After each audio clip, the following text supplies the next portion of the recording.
Blessed afternoon sa bawat isa. Magandang buhay po muli at maraming salamat na makapagbahagi ng salita ng Diyos sa buhay ng bawat isa po sa atin. At ngayon pong hapon ay mag-aaral po tayo ng salita ng Diyos na ang pamagat po ay Keep Going. Keep Going. At naalala ko po yung pag-aralan po natin yung nakaraan sa 2 Corinthians chapter 1 verse 22, the seal of love. Amen. So we have that seal of love na nakatatak at nakamarka sa ating mga puso, and because of that seal na nasa ating pong mga buhay, so we can keep going no ano man yung nangyayari sa ating pong paligid. No, naalala ko po yung word na ispragizo o ispragis ay ito po ay selyo ng security. It is the seal of security. Okay, and seal tightly. No, we are assured in Christ. No, nandun din po yung seal of authentication sa atin, okay? And the seal of God's very own, okay? Na natakil po natin yung seal of certified genuineness nasa atin, then the seal of approval, and the seal of righteousness, yung pang-anim, then pang-pito po yung denoting seal of promise to be fulfilled. At ang lahat pong ito ay tinupad ng Panginoon. Ito pong 7 selyo pong ito ng pag-ibig na ibinuhos sa ating mga puso. Kaya dahil po dito, alam po natin na tayo po ay makakapagpatuloy sa ating pong pananampalataya, sa ating pong buhay. So ang ating pong teksto ay nasa 1 Thessalonians chapter 5, verse 11. Basahin ko po sa Message Translation. Ang sabi po dito, "So speak encouraging words to one another. Build up hope, so you'll all be together in this. No one is left out, no one left behind. I know you're already doing this. Just keep on doing it." Ulitin ko po, so speak encouraging words to one another. Build up hope, so you all be together in this. No one is left out, no one left behind. I know you're already doing this. Just keep on doing it. Tayo po'y manalangin. Lord, salamat sa selyo ng iyong pagmamahal sa amin. It is then by the Holy Spirit, our thirst quencher. Siya po'y nagbibigay sa amin ng tubig, hallelujah, na nagbibigay buhay upang kami magpatuloy. Siya ang nagsiselyo sa amin ng pag-ibig upang maranasan po namin ang pag-ibig ng Diyos sa aming mga puso at nag-aalis ng anumang takot at pangamba at discouragement in life. And in this 7 seal of love ay dinadala kami sa lugar na kung tawagin ay assurance of our faith o assurance of salvation. It is the removal of doubt in our lives. And right now we will keep on going sapagkat alam namin, O Diyos, kayo po ang nag-i-encourage sa bawat isa, kayo po ang nag-i-exhort, kayo po ang nagbibigay ng comfort, kayo rin po yung nagbi-build up sa amin. Kayo po yung amin pong tulong alongside with us. In Jesus' name, Amen. Background of Thessalonians chapter 5.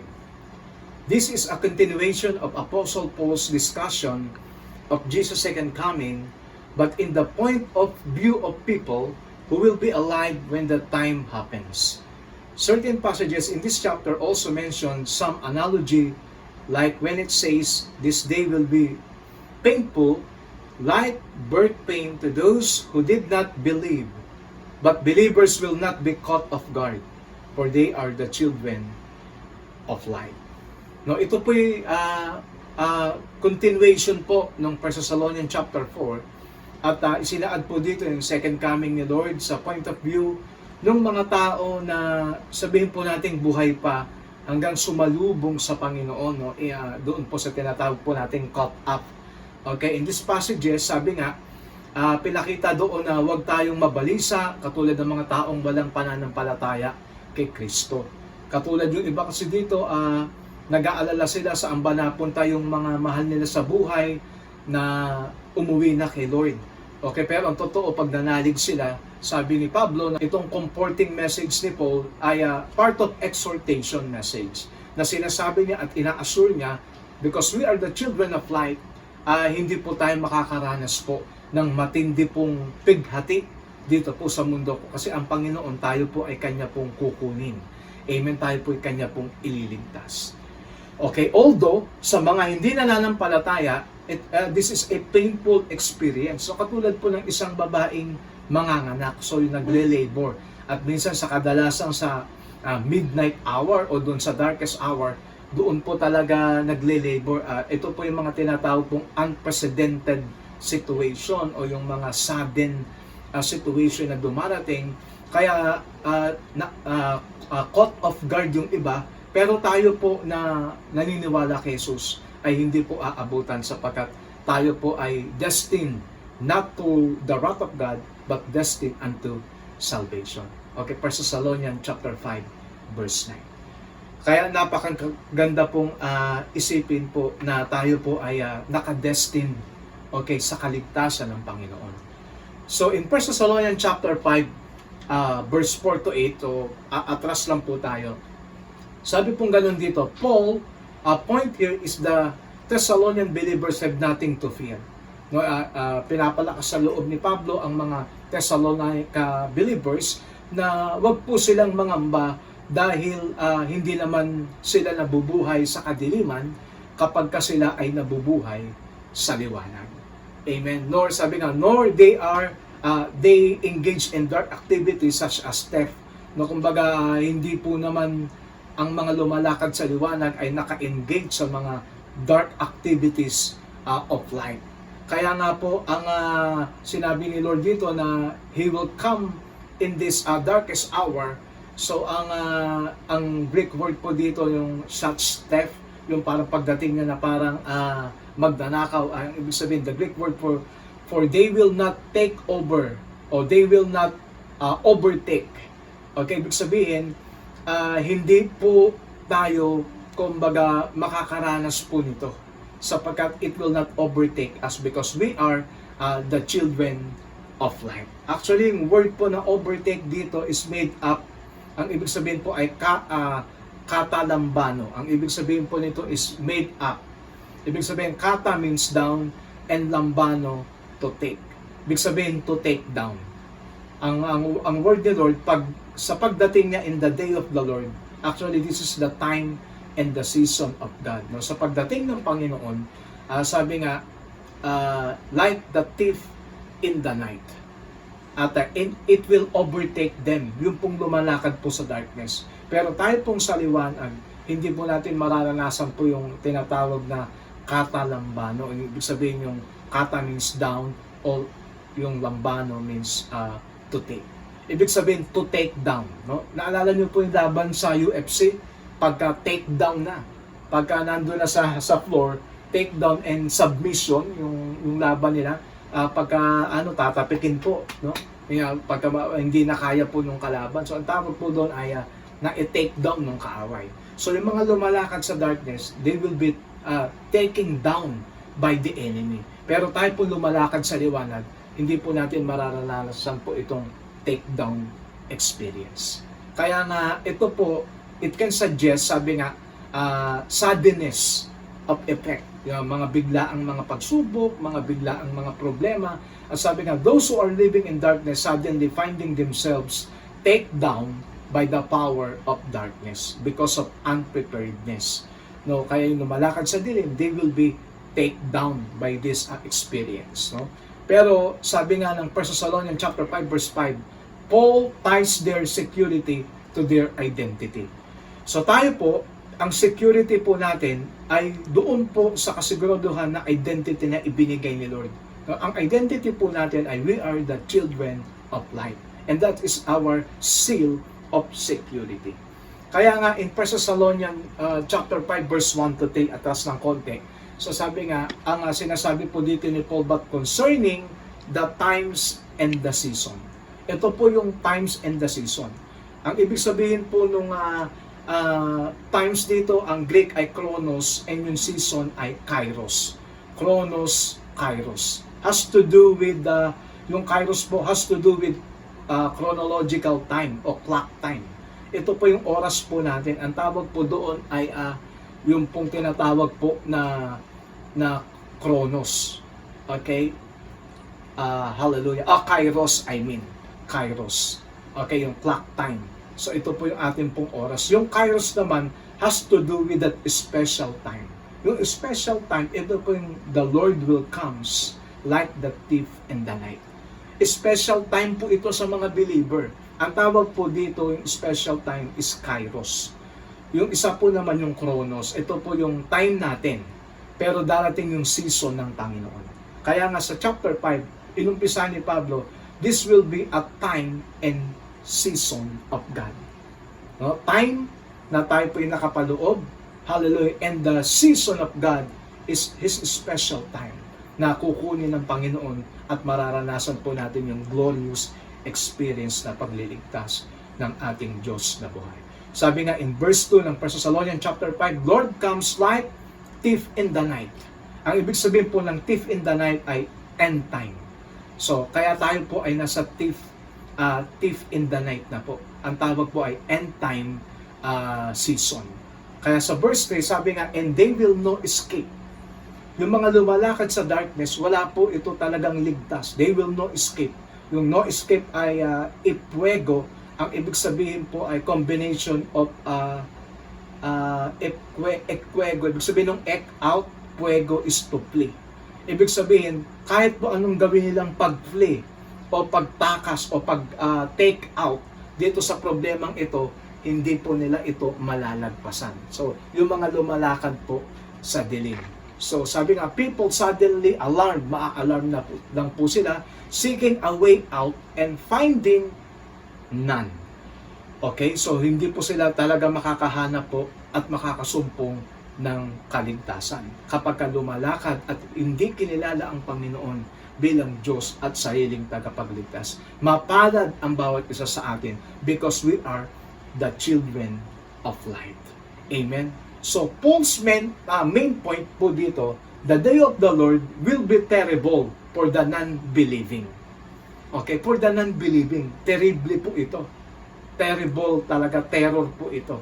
Okay, but in the next verse, sa verse 9 ng 1 Thessalonians chapter 5, for these Thessalonians believers, the day of the Lord, sabi nga, is the day of, sabi nga, freedom, no? The day of joy, hallelujah, and the day na kung saan mararanasan po natin yung glorious saving ng ating pong Panginoon. Amen. Kaya nga sabi po sa John 12:35-36, Jesus said, for a brief time still, the light is among you. Okay, sa maikling panahon, nasa inyo ang liwanag, walk by the light, you have, sabi nga, you have so, darkness doesn't destroy you. Okay, lumalakad lang tayo sa kadiliman, nararanasan natin yung problema, but this darkness will not destroy us. Hallelujah. Sabi nga, if you walk in darkness, you don't know where you are going. Okay, sabi, as you have the light, no, si Jesus, our identity, we are the light and salt of the earth, believe in that light. Sa ating pong tinanggap po na kaligtasan at identity sa Panginoon, then the light will be with you and shining through your lives. You'll be children of light. Okay, Jesus said all this and then went into hiding. No, sa Message translation in John 12:35-36, pinapatunayan lamang na we are the children of light and we believe that we are in the light. So this darkness doesn't destroy each and every one of us. Okay, pero ang paalala ni Lord in 1 Thessalonians chapter 5 verse 6, but let's watch. Okay, ibig sabihin, be sober. Okay, be sober. Ang ibig sabihin po ng be sober ay Gregorio, ibig sabihin, staying awake than watching. Ibig sabihin, lagi po tayo pong pagbulay-bulayan natin, stay awake in the promises of God. Huwag lang natin pong panoorin, kundi talagang damdamin po natin yung mga pangako ng ating Diyos na buhay. Okay, ang ibig sabihin po ng stay awake o be sober is we are living in the state of spiritual awareness or spiritual readiness. Ibig sabihin po, ready to defend the faith. Okay, ibig sabihin ng to defend the faith is a sense to do with the avoidance of intoxication ng mundo. Ibig sabihin, hindi tayo magpapa-apekto, hindi tayo magko-compromise sa takbo ng mundo, but ang ating pong faith ay naka-compromise o nakatuon kung ano ang sinasabi ng salita ng Diyos, no? Being the children of light. Kaya this is the same counsel that Paul gave in the last chapter. After assuring tayo pong mga believers, no, na huwag tayong mag-alala that they need not to worry about the fate of their loved ones who have died. Even in 1 Thessalonians chapter 4 verse 18, nandun po binanggit din po yan. Kaya nakakatuwa po ang ating Diyos na buhay. Hallelujah. These verses in the book of 1 Thessalonians chapter 5 verse 11, makikita pong ganun doon, speak encouraging word. Okay, sabi, build up, comfort one another, exhort one another. Ano ba yung mga salitang ito? Ang mga salitang pong ito ay, kung tawagin po natin dito sa ating pag-aaral ay power words. Okay? So, power words. So, 1 Thessalonians 5:11 has power words. Okay? By which we can adopt in our everyday lives for us to keep going stay motivated, hallelujah, with our church ministries, no? Motivated po tayo, our fellowship, even goals in life in this time that we have limited mobility. So alam po natin, marami ngayon napaparalyze, no? Kasi karamihan ngayon, stay at home, nasa bahay lang po tayo. Okay, kaya yung iba, marami talagang nai-stress. Okay, kasi yung mobility ay talagang hindi ganong makagalaw-galaw. Kasi umiikot lang dun sa maliit na square foot ng tahanan. Okay, kaya kailangan po natin talaga ma-motivate. Okay, kailangan po natin ng energy drink. Ang tawag po dito ay power words. And the promises of God, like water, in Ephesians chapter 5, verse 21, 22 to 26, no? Alam po natin na siya po yung nagbibigay sa atin ng energy o mobility to continue. Amen? And truly, the Word of God is the best power drink for our being inside. Amen? So being our soul. Okay, yung kaluluwa natin, sabi nga, man shall not live by bread alone, but by every word that proceeded out of the mouth of God. Matthew chapter 4, verse 4. Ibig sabihin, ang salita ng Diyos, ito yung ating pagkain ng kaluluwa. And this is also our power drink.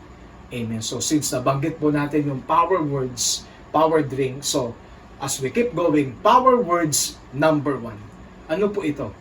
Una, speak encouraging words. Okay, napakahalaga po na magsalita po tayo ng mga words of encouragement. At ito po yung panahon, dati hindi natin ito napapansin. Pero napakahalaga po yung topic ng ating mga kapatid, yung pag-i-encourage po natin. At dito po ito pumapasok. Kaya yung speaking encouraging words ay napakahalaga, lalo na po sa panahon po ng mga problema. Okay? At sabi nga, why encouraging words are very important? So, why encouraging words are very important? Bakit po ba ito mahalaga? Sabi nga, encouraging words make a difference. Okay? Because, sabi nga, our tongue is the best channel on how encouragement can be shown. Sabi nga, death and life are in the power of tongues. No?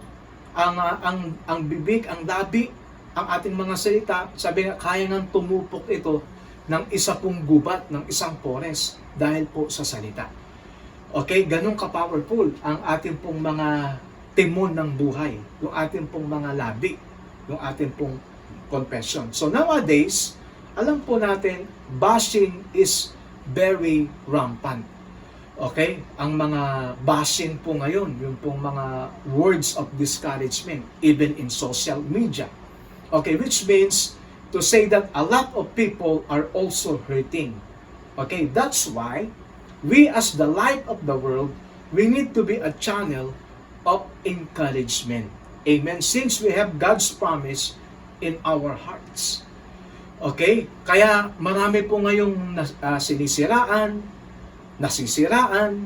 Okay, dapat ba tayong pumatol sa mga ganong mga balita?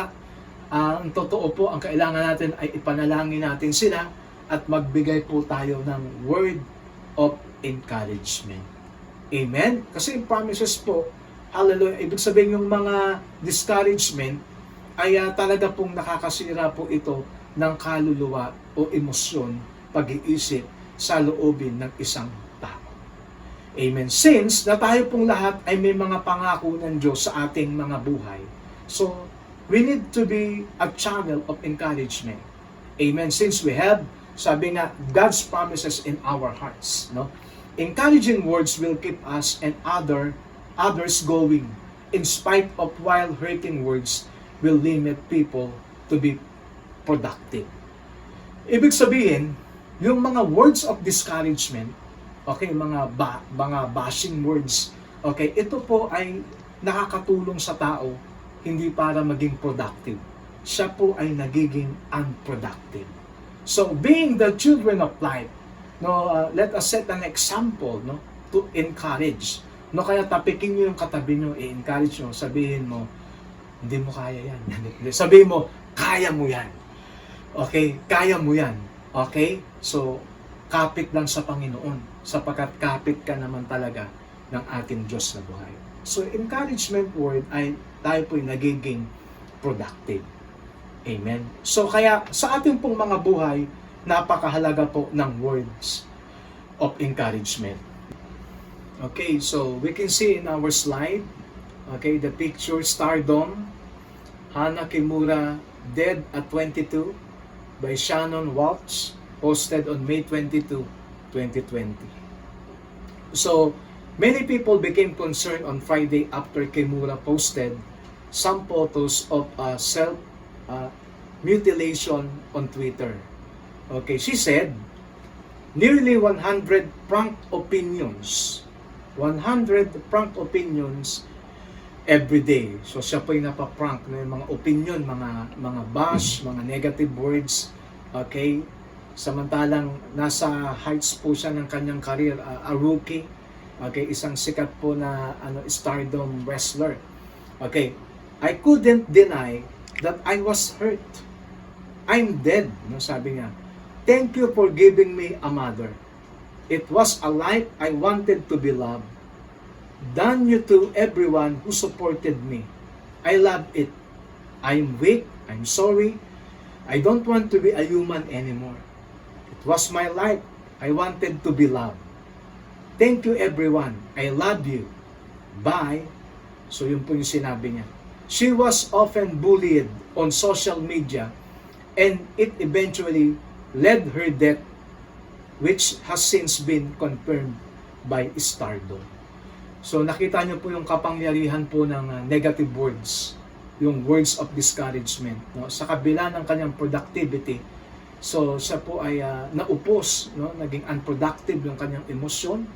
So nagkaroon po ng dis-ease yung kanya pong soul part ng kanyang buhay at winakasan niya po ito. Okay, sapagkat tumanggap po siya ng 100 prank opinions every day.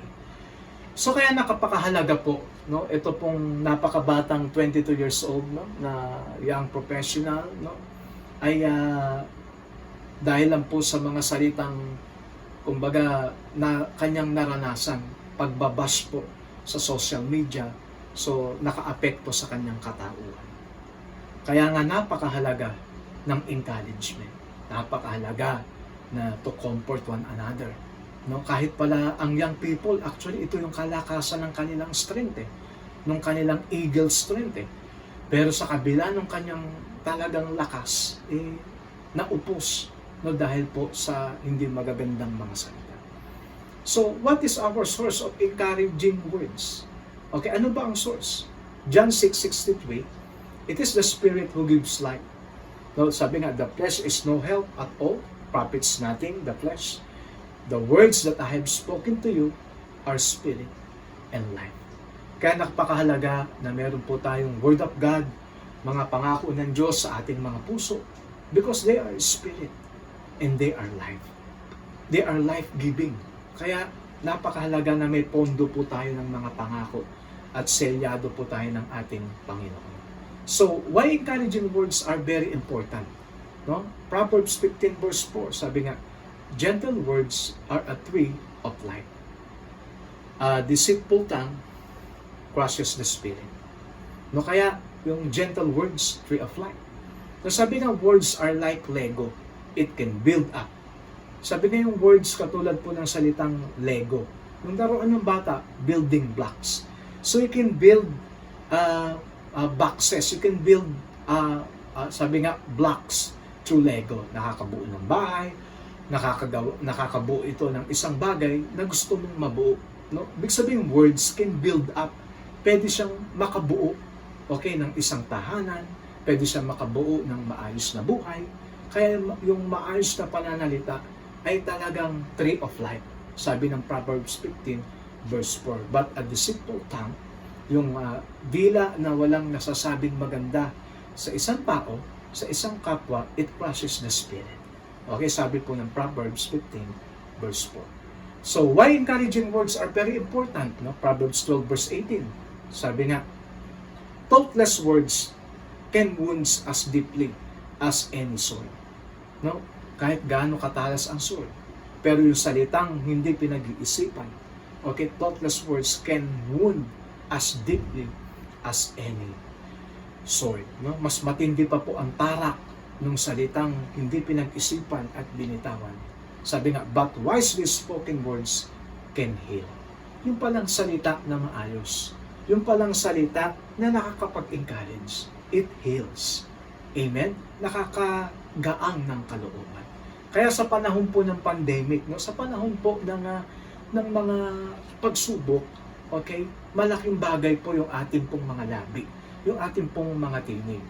No, imbes na mag-bash tayo, magsabi tayo ng negatibo sa ano pa mang bagay, no, sa gobyerno o sa paligid natin, ipag-pray na lang po natin.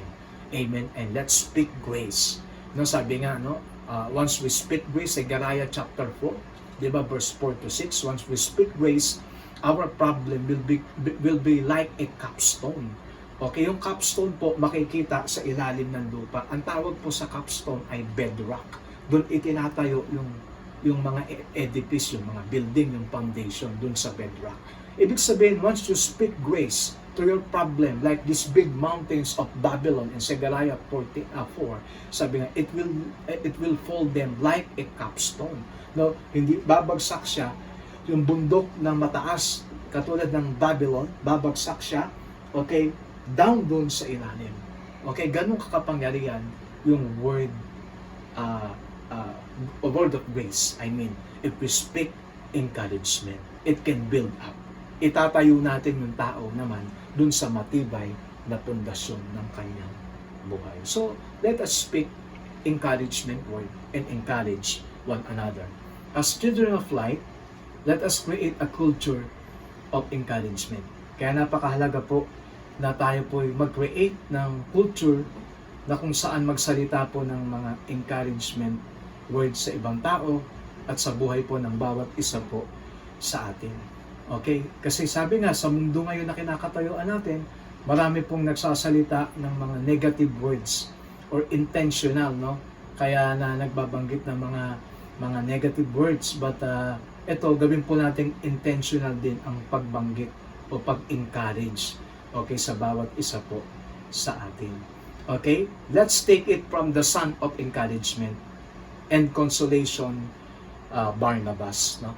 Okay, Acts chapter 9, verse 26 to 27. Sabi po, and when he had come to Jerusalem, he attempted to join the disciples, and they were afraid of him. Okay, afraid of him, for they did not believe that he was a disciple. But Barnabas took him and brought him to the apostles and declared to them how on the road he had seen the Lord, who spoke to him, and how at Damascus he had preached boldly in the name of Jesus. So makikita po natin si Barnabas ay in-encourage niya si Paul, even yung mga believers sa Jerusalem. Okay, after na maligtas po si Saulo, sumakay sa tiklis at iniligtas po ng mga disipulo, kasi siya po papatayin po ng mga Hellenist, yung mga Jewish Greeks. Ibig sabihin yung Jewish na mga Hellenist, ang mother tongue po nila ay Greek. So they believe doon po sa mga paganistic way ng mga Greeks. Okay? Kaya si Pablo po, ito po yung kanya pong mga nakaharap. Kaya power word number 2 is build each other up. No, taken from, yun nga, kay Barnabas. Okay? Sabi nga, build each other up. No, doon po sa ating talata, sa ating teksto kanina, no, sa 1 Thessalonians 5:11, sabi, build each other up. Therefore, exhort one another and build each other up. Hallelujah. Even as you also do. Kumbaga kasi yung mga Kristiyano, meron na po talaga silang spirit o nakatanim na punla na sabihin po nating deposito na encouragement sa ating pong mga espiritong na born again. So we have that. Ang kailangan lang po ay i-acknowledge natin. Kaya sabi ni Pablo, even as you also do. Ibig sabihin, meron na po tayo po nito. Kaya therefore, exhort. Okay, yung Greek word ng exhort ay parakaleo. Ibig sabihin, exhort one another. And the word parakaleo ay two words po, two words. Ang ibig sabihin po ng words na para, side of o alongside o beside. Tapos plus kaleo. Ang ibig sabihin ng kaleo ay call. Kaya pag pinagsama natin, ang ibig sabihin po ng word na encouragement o to exhort, to build, o to comfort one another, ang ibig sabihin literally is to call one alongside. So to call one alongside. So kaya yung parakaleo ay nagbibigay po ito ng tulong, parang phone a friend. So if we are encouraging one another, at nagsasalita po tayo ng mga words of encouragement, para natin sinasabi dun sa tao na nandito lang ako sa tabi mo. Just call my name and I'll be there. So yun po yun. Ibig sabihin to call one alongside. And this is the ministry of the Holy Spirit. Di ba nga, the Holy Spirit is our paraclete. Pag sinabing paraclete, alongside with us. At yung word na paraclete ay legal term na ginagamit po sa korte. Ibig sabihin po ng word na paraclete ay advocate. Halimbawa, yung isang tao ay nasa korte, wala po siyang abogado na magtatanggol sa kanya. Wala siyang perang pambayad. Okay, ngayon, siya po'y uusigin. Wala po siyang tagapagtanggol, wala siyang abogado na maituturing. Ngayon, pag may tumulong sa kanya at hindi sumingil ng bayad, ang tawag po doon ay advocate. So sa kabila ng legal, siya po ay persecuted, siya po ay nakaharap po doon sa korte at ina-accuse na may kasalanan. So yung advocate, tutulungan siya na sasabihin, walang kasalanan yan, inosente ang taong iyan. At yan ay binayaran na ng Panginoon. So yun po yung ministry ng Holy Spirit. He is our advocate. No, we are the children of light. Kaya siya po yung alongside with us. Ibig sabihin, sa panahon rin natin, kapag tumutulong ka sa tao at nagsasalita ka ng mabuti, ini-encourage mo siya. Nagsasalita ka ng mga good words to build up a person. Ang ibig sabihin, you are doing also the ministry and you are under the inspiration of the Holy Spirit. Amen? Ibig sabihin, you are advocating one another and encouraging and exhorting one another. Kaya napakahalaga po nung paraclete. Okay? Kaya nga, sabi nga, yung pong word na encouragement o to build up, yung mga power words, actually, this is giving grace with your words. Okay? Kaya, kasi po, bakit? Nag-warn nga si Lord Alam niya sa John 16:33, no, Jesus warned us that in this world, meron tayong mga trouble. In this world, sabi nga, you will have trouble. And Jesus follow His word with encouragement, no? Agad.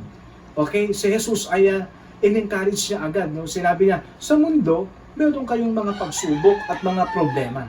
So He follow a word of encouragement. Sabi niya, take heart, I have overcome the world. Okay? Kaya nga, alam ng Panginoon sa mundo, God knows people need a grace-filled reminder. Words of encouragement, I mean.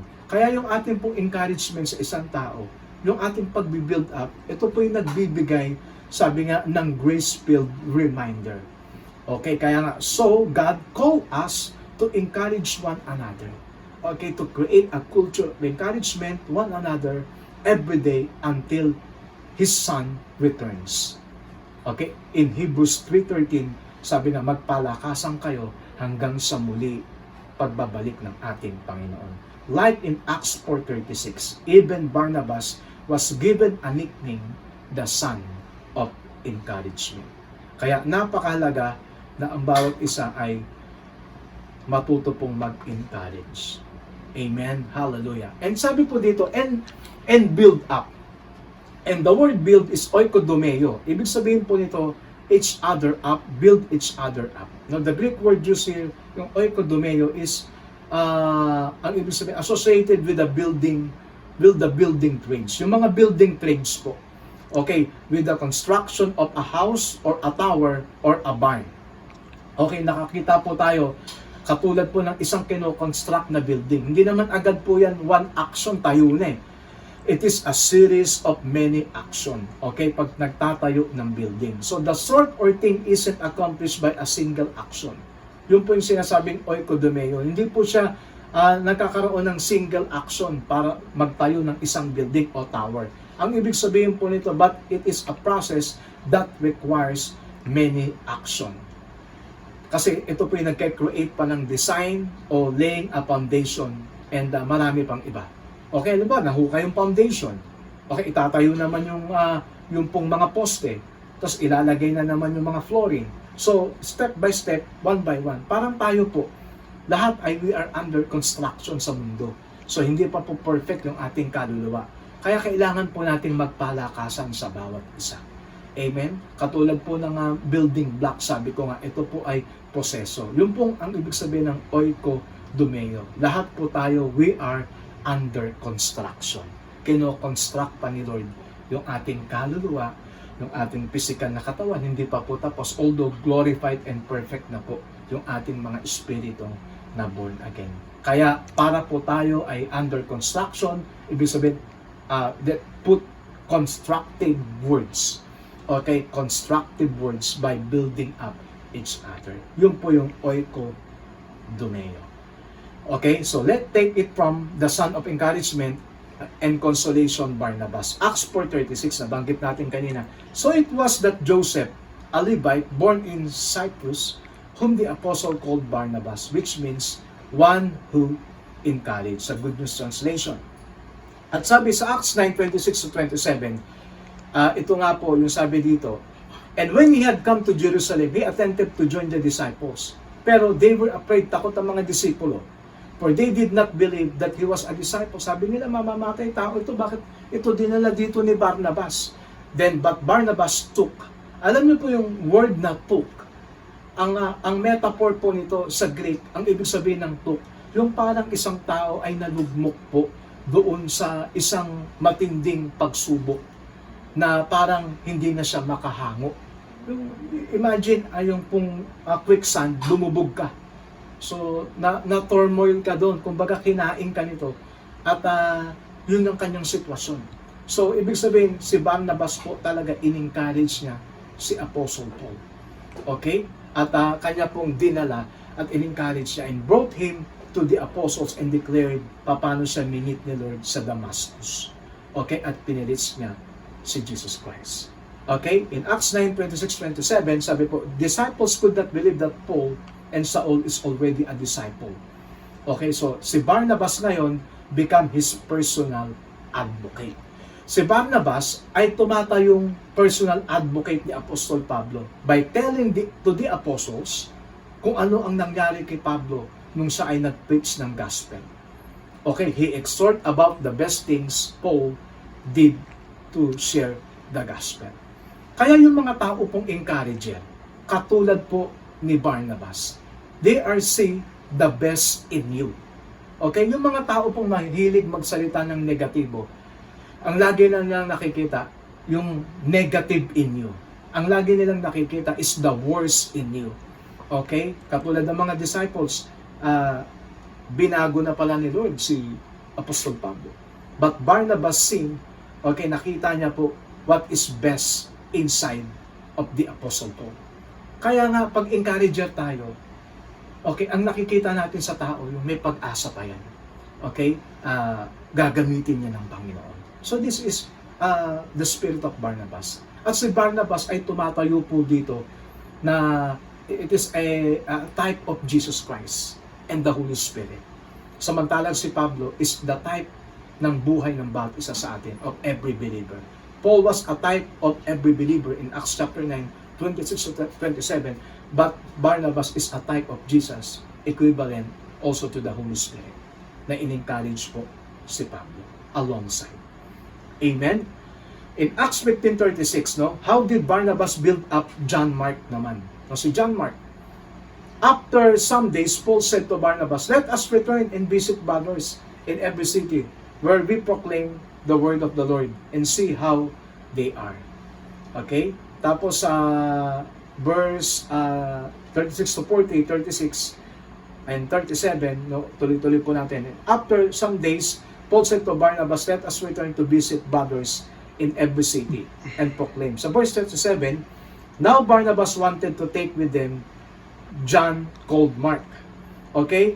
Tapos sabi po sa mga sumusunod na talata, but Paul thought best not to take with them one who had withdrawn from them in Pamphylia. Ang istorya pong ito kasi, gustong isama po ni Apostol Pablo, okay, kasama na po nila si John Mark, okay, si Barnabas at Paul sa kanilang missionary journey work.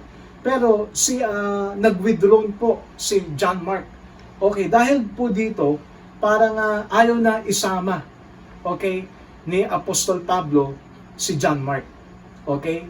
Tapos sabi pong ganun, and there arose a sharp disagreement. Nagkaroon po ng disagreement po dito si Paul at si Barnabas. Okay, so that they separated from each other. So, naghiwalay po sila.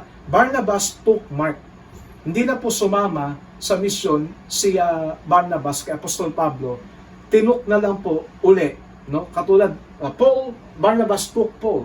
So, the same encouragement, Barnabas took John Mark. Sinama niya. Kasi ang nakikita po ni Paul, si John Mark ay pabago-bago ng isip, no, mahina ang kalooban, nag-sway agad, hindi niya sineryoso yung kanilang pagbimisyon. So kaya tinuk na lang ni John Mark, no, sinama na lang ni Barnabas si John Mark with him and sailed away to Cyprus. But Paul closed Silas and departed. Pinili na lang ni Pablo si Silas and departed, having been commended by the brothers to the grace of the Lord. Kinomenda lang po ng mga apostol. Sabi, o sige Paul, si Silas na lang isama mo sa iyong missionary journey while Barnabas will go to Cyprus at gusto niyang isama. He wants to Mark. Kasi ayaw ngang isama ni Paul si John Mark. Okay. Kaya dito natin makikita, no, the spirit of encouragement. Parang wala na pong nakikita nga parang ayaw nang isama po ni Pablo, okay, si John Mark. But Barnabas saw the spirit within na kay John Mark na may pag-asa pa ito. Okay, kahit minsan ay nagiging lazy doon sa kanya pong assignment. Okay, so nakita po natin. So how did Barnabas build up John Mark? No, in verse 40, due to John Mark negligence of duty, Paul did not like to take John Mark with them. Barnabas still took John Mark with him, stood by him in spite of his failure. Barnabas still saw the potential and the best in him. Okay? Jesus Christ is our Parakletos, the Holy Spirit. Laging nakakakita ng potential mo sa buhay and what is best in you. Okay, so we have received the same Jesus. Like Barnabas, we too as believers of Jesus has a Barnabas spirit within us that we just need to unleash the world badly needed. Ibig sabihin, may mga nakadeposito po sa atin. The power words, amen, deposited in us. The power words, words of encouragement, i-unleash lang po natin ito sa ating mga labi. Katulad ni Barnabas, and we will speak to every believer these words of encouragement in our lives. Salamat sa Panginoon, and we have the same Jesus in our hearts. We receive the same Jesus, like Barnabas. Okay, we too as believers of Jesus has a Barnabas spirit. Amen? Tinanggap po natin ang Holy Spirit. At ang maganda dito, na maa-unleash po natin, okay, mailalabas po natin, mai-unveil, maipapahayag po natin sa tulong ng Santong Espiritu, okay, yung mga salita ng magpapalakas. And this fountain of life words has been deposited in our spiritual born-again spirit. So what we need is just to work out our salvation inside, okay, by faith and confession, by speaking to one another, okay, words of encouragement, and the world badly needs it. Kailangan po ito ng mundo. Kaya nga, sabi po sa 1 Thessalonians 5:11, it is very important to build up one another. It says, okay, so you'll all be together in this. Okay? So one is left out. No one is left out. No one left behind. Alam ni Apostol Pablo na tumanggap tayo ng parehong Jesucristo. We have received the same Spirit together living inside of us. No one is left out and no one is left behind. Why? Because we receive a spirit of encouragement residing in us. We have these power words. Okay, we have these power words these fuel words, okay, this power wave na salita. Okay, kumbaga ang tawag po dito, ito po yung parang sabaw ng buko. Okay, na punong-puno ng electrolytes na tayo po'y makakapag-keep on going. Di ba po yung tao pong pagod na pagod? Imagine yung taong pawis na pawis. Okay, na tumakbo sa katanghaliang tapat. Minsan hindi po sapat lang yung pag-inom ng normal na tubig eh. No, umiinom po sila ng mga power drink.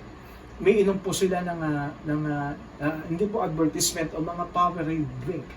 Okay, umiinom po sila ng buko. Okay, yung nakakapagbigay po ng electrolytes para yung strength nila, yung mga nawalang pawis ay bumalik uli, okay, at madagdagan uli yung kanilang potassium. And our encouraging words, mas matindi pa po ito sa tama ng saging.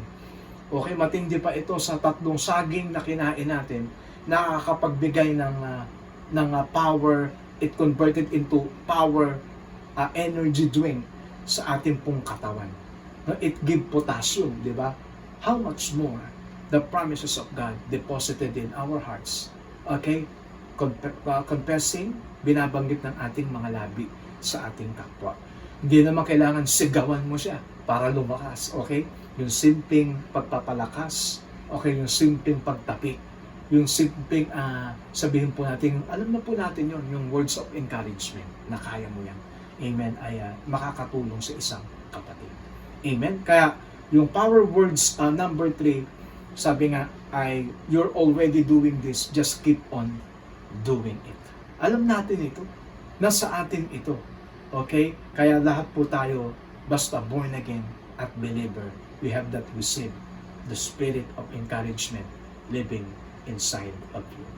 We have the same Jesus. Amen? Hallelujah.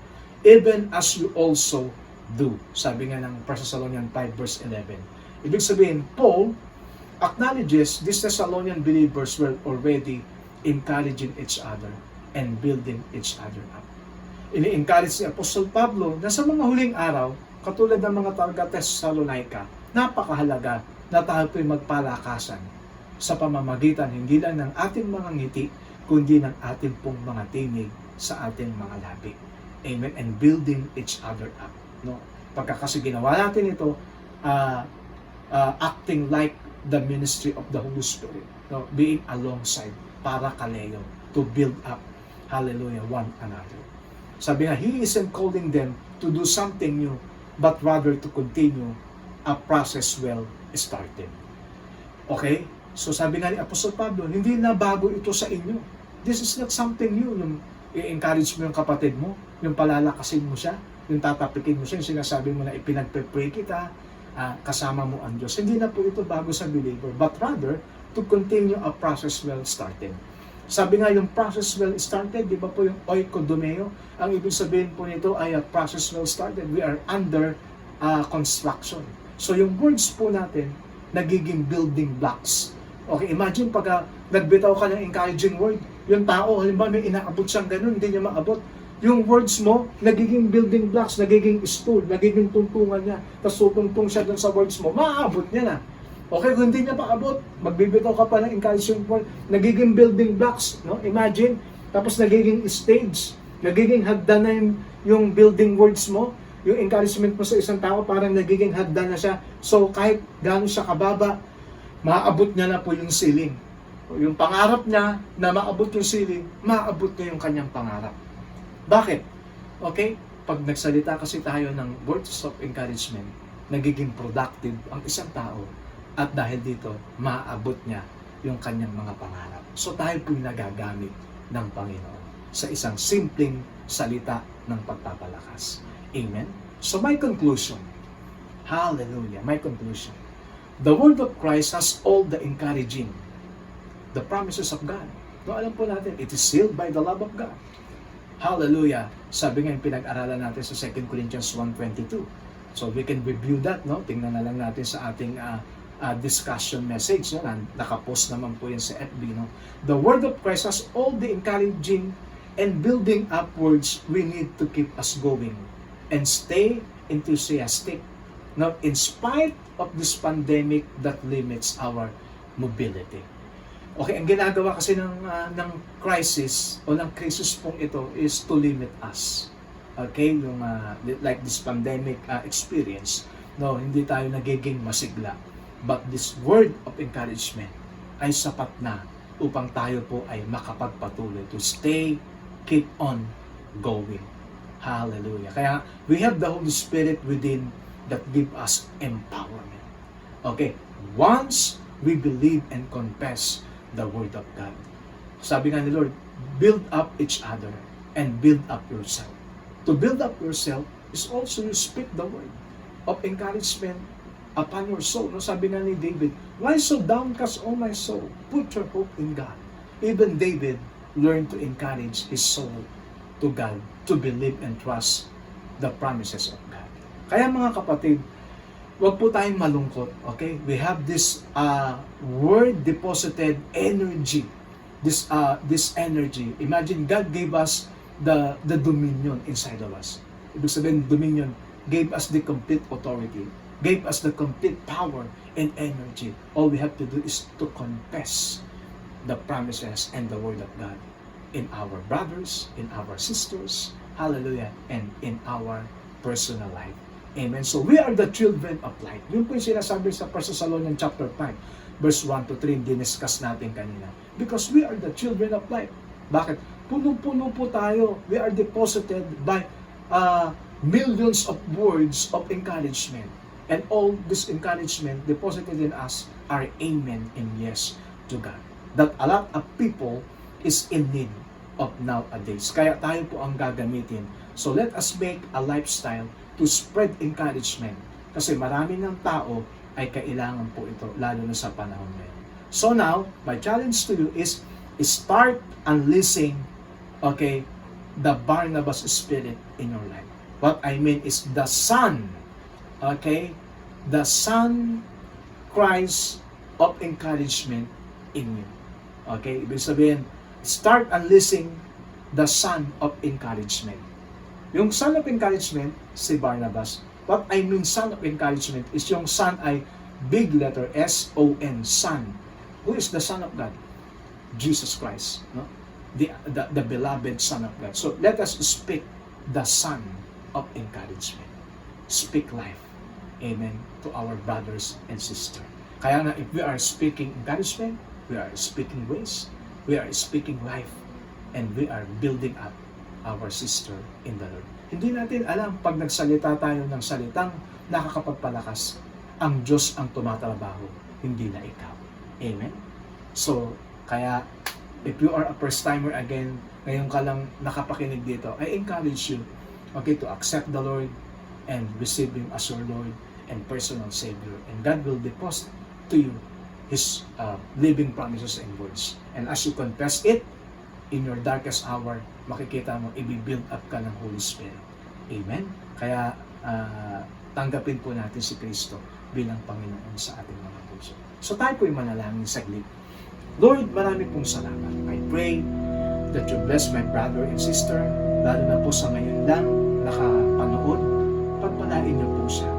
At sa kanyang puso, sinasabi niya, Panginoon, tinatanggap kita sa aking dasal at pananampalataya bilang Panginoon at sariling tagapagligtas. Ikaw ang aking encourager. Ikaw ang aking comforter. Ikaw ang aking kasakasabi. You are my paracletos, paraclete alongside with me. Kahit walang nag-i-encourage sa akin, tinatanggap kita sapagkat ikaw ang aking prayer partner, senior partner, Holy Spirit. Ikaw din yung aking business partner. Ikaw din yung aking encouragement. Hallelujah. Kaya tinatanggap kita sa aking buhay.